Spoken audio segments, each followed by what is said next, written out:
ये बम फोड़ना, ये विस्फोट करना, ये किस प्रकार की भाषा है? तो आतंकवादियों की भाषा है। बम फोड़ना ये पाकिस्तानियों की भाषा है। कुल मिलाकर ये इनका चरित्र इससे दर्शाता है इस प्रकार की भाषा से। कुल मिलाकर राहुल गांधी आज तक एक भी आरोप तथ्यात्मक नहीं लगा पाए हैं, और जो भी उनके आरोप हैं वो पूरी तरीके से उनके सारे आरोप मिथ्या हैं। और सब दिखाता है कि ये आरोप किसी न किसी द्वेष बस लगाए जा रहे हैं प्रधानमंत्री। अब प्रधानमंत्री द्वेष किस बात का है? उनकी नजरों में तो केवल एक ही परिवार देश में जो प्रधानमंत्री बनने का हकदार है, वो गांधी परिवार, नेहरू परिवार। जिस प्रकार से सरदार वल्लभ भाई पटेल के साथ में, उनके साथ में जिस प्रकार से धोखा करते हुए, और देश की जनता चाहती थी, कांग्रेस के लीडर चाहते थे कि सरदार वल्लभ भाई पटेल देश के प्रधानमंत्री बने, लेकिन सरदार वल्लभ भाई पटेल को देश का प्रधानमंत्री नहीं बनने दिया। उसके बाद नेहरू जी को बना दिया। तो लगातार नेहरू के बाद इंदिरा, इंदिरा के बाद राजीव, राजीव के बाद सोनिया ने जिस प्रकार से देश के प्रधानमंत्री को एज ए कठपुतली चलाया, तो वो दर्शाता है कि इनकी मानसिकता क्या है। तो इसलिए एक गरीब पिछड़े चाय बेचने वाले का बेटा देश का प्रधानमंत्री बन गया, और जिसके नेतृत्व में देश तरक्की कर रहा है, शायद इनसे बर्दाश्त नहीं हो रहा है। यही घृणा है इनकी, जो लगातार इस प्रकार के झूठे आरोप लगाते हैं। हाँ, जो नेपाल में जो हुआ वो 2014 में हिंदुस्तान में हो चुका है। फर्क इतना है कि वहाँ सड़कों के ऊपर हुआ, यहाँ पर ईवीएम के माध्यम से हुआ, यहाँ के ऊपर इलेक्शन के माध्यम से हुआ। यहाँ की जनता ने भी आंदोलन किया, इन भ्रष्टाचारियों बेईमानों के खिलाफ आंदोलन किया। जिस प्रकार से वहाँ के ऊपर आंदोलन परिवारवाद के खिलाफ हुआ, वंशवाद के खिलाफ हुआ, नेपाल में आंदोलन भ्रष्टाचार के खिलाफ हुआ, तो हिंदुस्तान में भी आंदोलन भ्रष्टाचार के खिलाफ हुआ। सबने देखा था, जिसमें अन्ना हजारे भी बैठे थे, और उस आंदोलन का परिणाम था कि देश में नरेंद्र मोदी देश के प्रधानमंत्री बने। भ्रष्टाचार के खिलाफ नरेंद्र मोदी देश के प्रधानमंत्री बने, इस परिवारवाद के खिलाफ नरेंद्र मोदी देश के प्रधानमंत्री बने। तो कुल मिलाकर नेपाल जैसी जब क्रांति आएगी, राहुल गांधी का घर फूंक दिया जाएगा, अखिलेश यादव का घर फूंक दिया जाएगा। आप लिख लीजिए मेरी बात को। इनके सब के ऊपर, राहुल गांधी के ऊपर भ्रष्टाचार के मुकदमे हैं, अखिलेश यादव के ऊपर भ्रष्टाचार के मुकदमे हैं, लालू प्रसाद यादव के ऊपर भ्रष्टाचार के मुकदमे हैं। देश में कोई विपक्ष का ऐसा नेता नहीं है जिसके ऊपर भ्रष्टाचार के मुकदमे ना हो। देखो, ये लोग देश में आग लगाना चाहते हैं। उनको हमने कहा ना कि लगातार एक के बाद एक चुनाव हार रहे हैं। देश की जनता का जिस प्रकार से भरोसा नरेंद्र मोदी के ऊपर अटल है, वह कुल मिलाकर इनसे बर्दाश्त ही नहीं हो रहा है। समझते हैं कि देश की जनता तो इन्हें गद्दी सौंपने वाली नहीं, तो देश में कुछ इस प्रकार की आग लगा दो। लेकिन मैं आज ऑन कैमरा इस बात को कहना चाहता हूँ, नेपाल में, क्या नाम, बांग्लादेश में और श्रीलंका में जो कुछ हुआ, वहां की जनता निकली और भ्रष्टाचार बेईमानी के खिलाफ लड़ी। लेकिन यहाँ के ऊपर कौन निकलेगा? यहाँ भ्रष्टाचार बेईमानी के लिए जनता नहीं निकलेगी। यहाँ के ऊपर यदि कोई निकलेगा तो देशद्रोही निकलेंगे।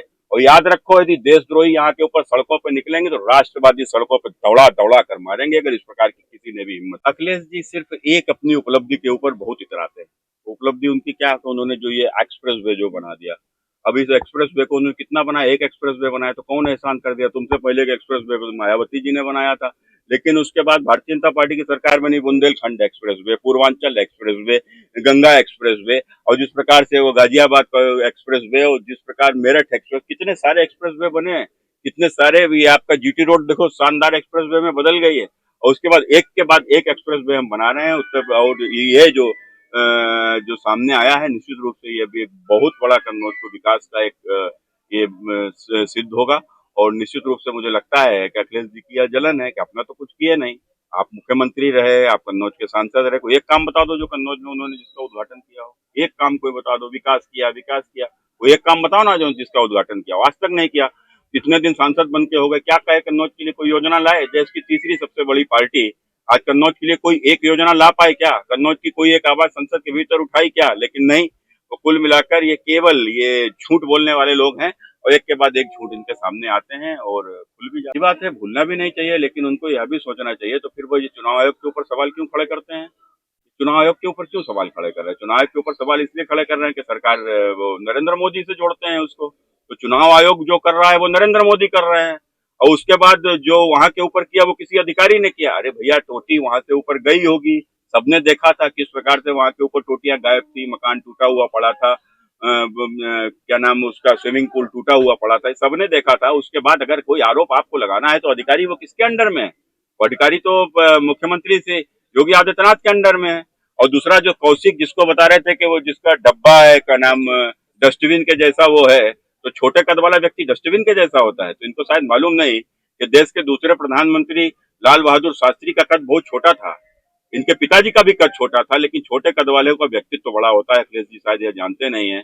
और रही बात वो कौशिक कौन है, वो कौशिक भारतीय जनता पार्टी का एक कार्यकर्ता है, और वो कार्यकर्ता के नाते ओएसडी बना था। और जब ओएसडी बना था, किसने बनाया था? वो समय राष्ट्रीय अध्यक्ष थे अमित शाह। मुख्यमंत्री उसको ओएसडी बनाया था उत्तर प्रदेश के मुख्यमंत्री योगी आदित्यनाथ जी ने। तो उसका क्या दोष है? जो दोष है योगी आदित्यनाथ जी का है, जो दोष है वो अमित शाह जी का है। आप उनसे लो ना बदला, आप उनके लिए तो कह नहीं पाओगे, कमजोर को दबाओगे। तो कमजोर को दबाना इनकी आदत है, आपने देखा होगा। मुख्यमंत्री थे तो हमको जेल भिजवा दिया फर्जी मुकदमों में। अरे भैया ठीक है, तुम्हारा जब समय आए तो मरवा देना, हत्या करवा देना, इससे ज्यादा कुछ करवा पाओगे क्या? देखो अब यही तो है ना, तो हमने इसीलिए बात बोलते हैं कि उल्टा चोर कोतवाल को डांटे। वो अखिलेश यादव जब वोट चोरी, लोकतंत्र की हत्या जैसे सवाल उठाते हैं तो सिवाय हंसी के कुछ आता नहीं है। आपने देखा होगा कि यहाँ के ऊपर किस प्रकार से जो कुछ हुआ, चाहे डिम्पल जी को निर्विरोध निर्वाचन हो इनके मुख्यमंत्री रहते हुए, या उससे पहले जब सांसद थे तो जिस प्रकार से ब्लॉक प्रमुखों के चुनाव गोली चलवा कर, चाहे वह विधुना का चुनाव हो और जिसमें हत्या हुई वो पूरा चुनाव लूट लिया, चाहे वह उमरदा का चुनाव हो यहाँ के ऊपर गोली चलवा के पूरे चुनाव को लूट लिया। तो देखा था ये लोकतंत्र से किस प्रकार का ये प्रेम करता।